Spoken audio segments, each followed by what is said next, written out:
ৰাজ্যৰ ভিন্ন প্ৰান্তৰ চিকিৎসালয়ত ৩ ডিচেম্বৰৰ পৰা ৫ ডিচেম্বৰলৈ পালন কৰা হৈ আহিছে স্বাস্থ্য সেৱা উৎসৱ ৩। সমান্তৰালকৈ দক্ষিণ কামৰূপৰ বৰিহাটৰ মামণি ৰয়ছম গোস্বামীৰ স্মৃতি বিজড়িত উমাকান্ত আৰু চন্দ্ৰকান্ত গোস্বামী প্ৰাথমিক স্বাস্থ্য কেন্দ্ৰতো পালন কৰা হৈছে স্বাস্থ্য সেৱা উৎসৱ ৩।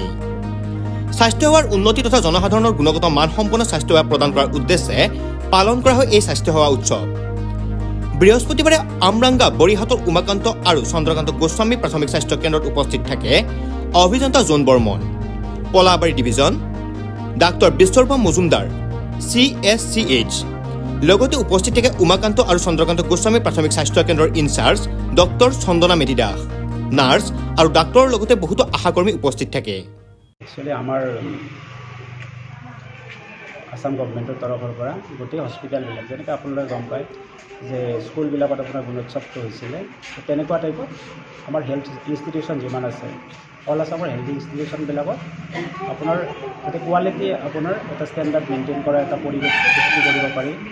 সেইকাৰণে আমাৰ অসম গভৰ্ণমেণ্টৰ তৰফৰ পৰা আমাৰ গোটেই হেৰিবিলাকত হেল্থ ইনষ্টিটিউশ্যনবিলাকত আপোনাৰ এনেকুৱা এছেছমেণ্ট কিছুমান কৰি থকা হৈছে।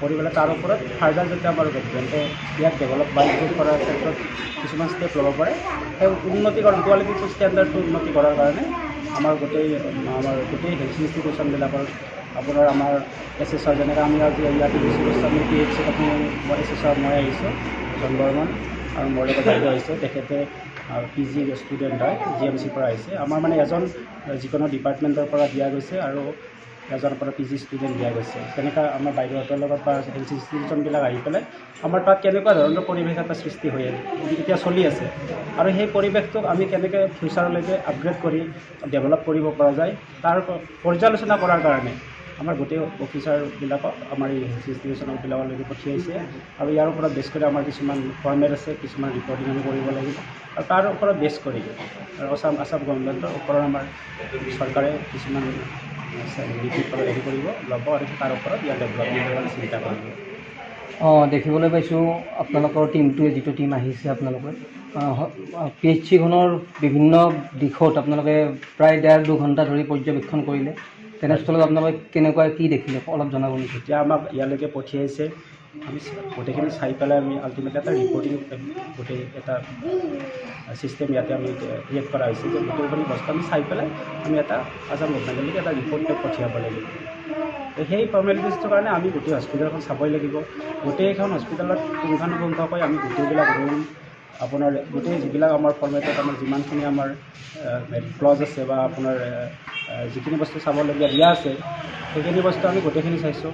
চাপোজ লেবাৰ ৰুমৰ পৰা আপোনাৰ ইমাৰ্জেঞ্চি ৱাৰ্ডটো কেনেকৈ চলিছে, ফাৰ্মাচীখন কেনেকৈ চলিছে, আপোনাৰ লেবৰেটৰীটো কেনেকৈ চলি আছে, চব ঠিকে ঠাকে চলি আছে নে নাই বা তাত লেবছ কি আছে, কিবা উন্নত কৰাৰ কাৰণে কি দৰকাৰ আছে, সেইখিনি বস্তু মই মোৰ লেভেলত মই বস্তুখিনি চাইছোঁ। আৰু আমাৰ বাইদেউ আহিছে আপোনাৰ ডক্টৰ, তেখেত PG ষ্টুডেণ্ট, গতিকে তেখেতে মেডিকেল টাইপৰ যিখিনি বস্তু সেইখিনি বস্তু তেখেতে চাইছে। আমি মিলাই পেলাই বস্তুখিনি গোটেই বস্তুখিনি পুংখানুপুংখকৈ চাই ইয়াৰ ওপৰত আমি এটা ধুনীয়াকৈ ৰিপৰ্ট যিটো আমাৰ ফৰ্মেট দিয়া আছে সেইটোৰ ওপৰত বেছ কৰি আমি ৰিপৰ্ট এটা বনাই সেইটো আসাম গভৰ্ণমেণ্টলৈকে ছাবমিট কৰিম। হয়, এয়া আমাৰ সমগ্ৰ অসমতে চলি আছে স্বাস্থ্য সেৱা ৩য় পৰ্যায়ৰ উৎসৱ আৰু সেই পৰিপ্ৰেক্ষিততে আজি আমাৰ এক্সটাৰ্নেল এছেছৰ দুগৰাকী আহিছে আৰু তেওঁলোকে বাৰু গোটেইবোৰ দেখিছেই। মোৰ ইয়াতে 5 বছৰমান হ'ল। এতিয়ালৈকে ইমান বেছি এনেকুৱা এটা মানে পৰিস্থিতি মই পোৱা নাই যিটোৱে মানে মোক ইয়াত চিকিৎসা সেৱা আগবঢ়াই যাওঁতে মোক কিবা বাধা জন্মাইছে, তেনেকুৱা ধৰণৰ একো মই আজিলৈকে পোৱা নাই। কাৰণ আমাৰ ষ্টাফৰ পৰা আদি কৰি বাকী বাহিৰৰ যি ৰাইজৰ পৰা সকলো সময়তে মই ভাল সঁহাৰি পাই আছোঁ। বাকী আমাৰ ইয়াৰ পৰা কিবা ভাল এটা পাইছে বুলিয়ে হয়তো মই কোনো পৰিস্থিতিৰ সন্মুখীন হ'ব লগা হোৱা নাই, মই তেনেকৈ ভাবোঁ। তথাপিতো বহুত কৰিব লগা আছে আমাৰ আৰু ইয়াৰ ৩য় পৰ্যায়ৰ প্ৰত্যেক বছৰতে আমি লাহে লাহে উন্নীত কৰিবলৈ আমিও চেষ্টা কৰি আছোঁ। পলাবাৰীৰ পৰা Jitumoni Sharma report, news any 365। Stay informed, stay ahead. News Any 365.